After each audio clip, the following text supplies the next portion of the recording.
Hi, I'm Bob Tabor with Developer University, and I welcome you to this course covering the fundamentals of the Visual Basic Programming Language. And we're going to talk about programming topics in general. This is designed specifically for absolute beginners to programming. Now, if you're already an experienced software developer coming from another software development platform or programming language, then frankly, this series of lessons might move much too slowly for you. You might be better served finding another resource to use as a starting point, one that has you, the experienced beginner, to Visual Basic in mind. Microsoft Virtual Academy has many great courses designed for people at all skill levels, so I recommend that you start your search for the level of course that's right for you at Microsoft Virtual Academy. However, if you are completely new to programming and you're new to the Visual Basic programming language and you're new to building applications on the Windows platform, then this perhaps is the best place for you to start. Not only will you and I work together to learn the syntax of Visual Basic, but I'm going to take the time to walk through everything that we do together. One other quick caveat before we get started here. This flavor of Visual Basic is not for creating macros in Excel or other Microsoft Office tools.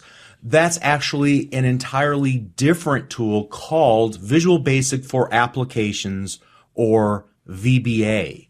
Yes, Visual Basic and Visual Basic for Applications will look similar in some ways, but what you can do with them is extremely different. So if automating Microsoft Office applications is your end goal, then I strongly recommend that you research on Microsoft Virtual Academy for courses related to Visual Basic for Applications, or VBA. I'm sure you'll find what you're looking for there. But assuming that you know that you want to work in Visual Basic proper and build .NET applications, then you're in the right place. I'll explain what we're doing, but more importantly, I'm going to explain why we're doing it, the thought process behind what we're doing. I'm going to try to anticipate the questions that you might have, anticipate the problems that you might run into as you're typing your very first lines of code into the code editor in Visual Studio, or as you're working through some of the exercises that we're going to work through together. Now, I've literally taught hundreds of thousands of people Visual Basic over the past 14 years. That's actually no exaggeration. This includes children as young as 8 years old and as young as 80 years old. From virtually every corner of the world, they've all learned from a version of the very course that you're watching right now, a previous version of this course, and I know that you can use this course to learn too.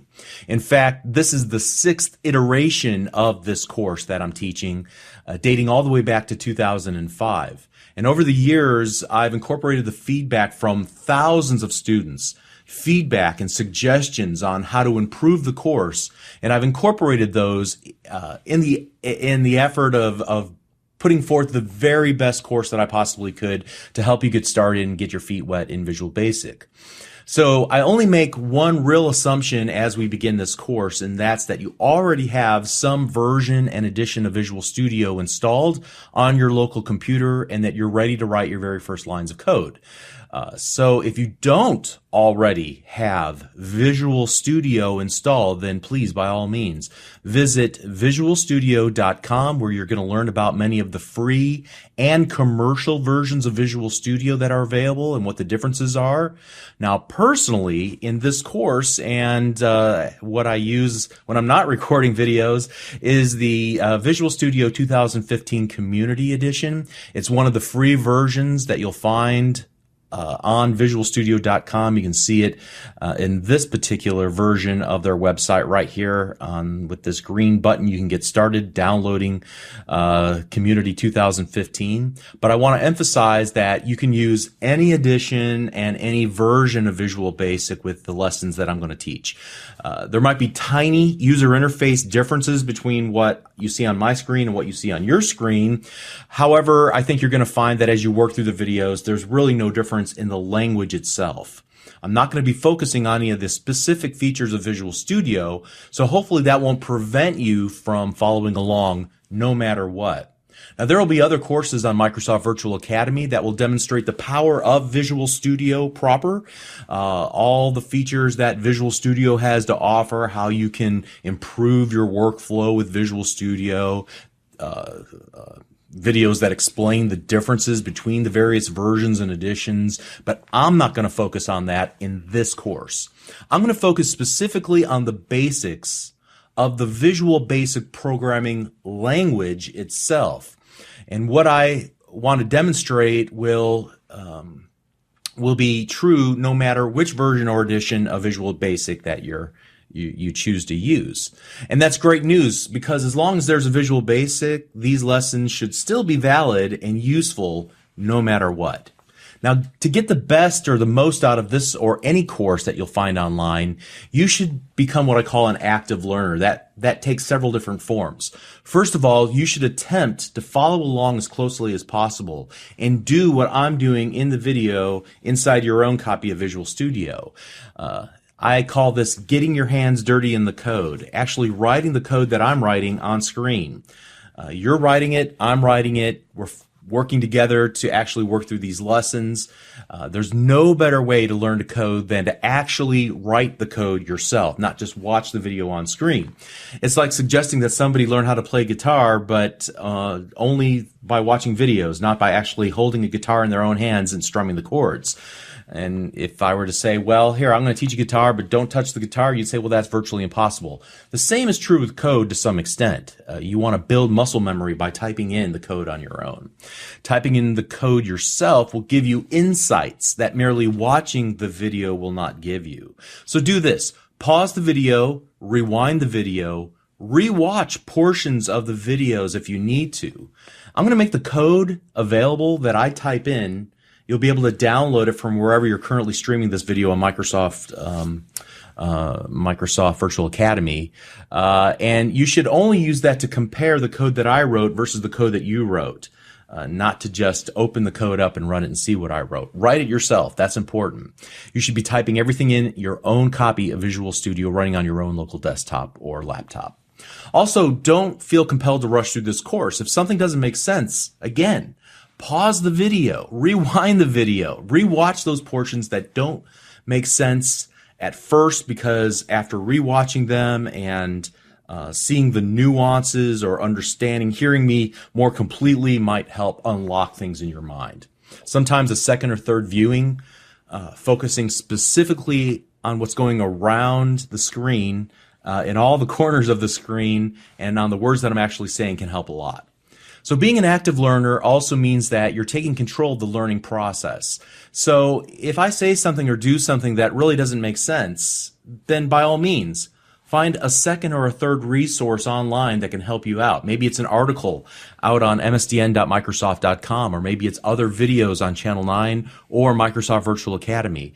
But life has more than one teacher. So if something I say doesn't make complete sense to you and you need to hear it from somebody else, by all means, find some additional resources that can help you.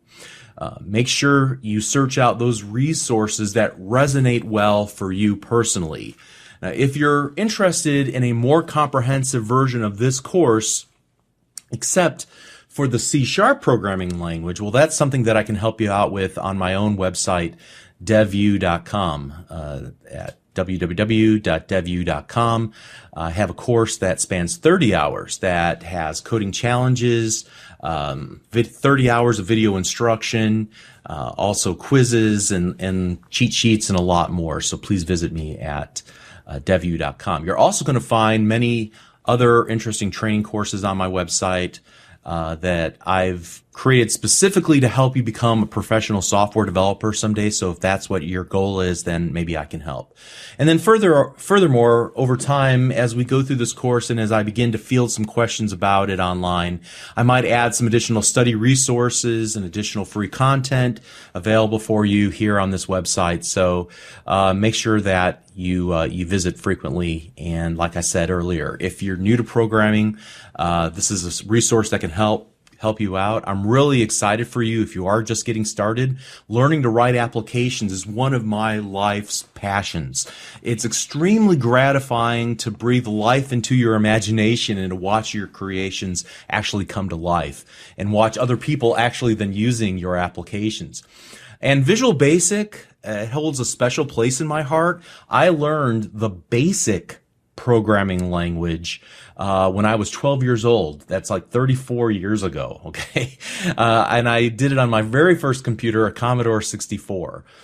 Then after college, I found Visual Basic, and I realized that I already knew the language part, and the visual part was really easy to pick up. It was one of the first applications of its kind that allowed you to visually design forms on screen by dragging and dropping components from a toolbox onto a form designer. Now, the basic language is actually an acronym for, as you can see here on Wikipedia, Beginner's All-Purpose Symbolic Instruction Code. It's a more human-readable programming language than other programming languages, but that readability, that human readability, comes at a price. It's a little bit more verbose, meaning that you have to use more keystrokes to build your code instructions. Some other programming languages like C# require that you type in less instructions to accomplish the same thing. And primarily for this reason, some professional software developers prefer other languages like C# over Visual Basic. However, there's virtually no difference between applications that are created using C# and applications that are created using Visual Basic, because they both end up creating a .NET assembly whenever you compile your source code that you wrote into an executable, or rather a .NET assembly. Now, I'll explain the technical details around that a little bit later in this course, but if you're just learning to code, in my opinion, go ahead, use whatever tool that helps you understand the concepts and helps you get your feet wet in software development. Later on, you can graduate to other languages, because frankly, many of the concepts that you learn in Visual Basic, they're going to transfer almost directly over to C#, and there's very little that you'll have to learn additionally in order to make that transition. It'll just be shortened forms of some things, okay? So as you're getting started, you're embarking on a really exciting journey that's immersive, and it's personally and professionally rewarding. And best of all, I know you can do this. Again, I've seen so many people start off where you are right now, assuming that you're just getting started. And they've worked through the lessons, and they've worked nights and weekends to teach themselves how to code, and now they're working professionally writing code for a living or building real applications that are being sold in apps like in app stores like the Windows Store. So if you've ever gotten stuck in the past trying to learn how to program, I promise that if you put the time in and you put the effort in and you work along with me, as you and I work together, we're going to build your knowledge of Visual Basic, and you'll be well equipped to take on more advanced tutorials after this course. You can even learn how to build web applications and Windows applications, Windows Store applications, so apps that can be sold in the Windows Store. You can learn how to create cloud services and video games, and even applications that run on iOS and Android, all using simply Visual Basic. So, again, assuming that you have some version and edition of Visual Studio already installed on your local computer and you're ready to go, then we're going to begin in the very next lesson writing Visual Basic. And I hope you're excited, because hopefully you can tell I am. I'm really excited to get started. This is so much fun. So let's go ahead and get started together, and I'll see you there in that next lesson. Thank you.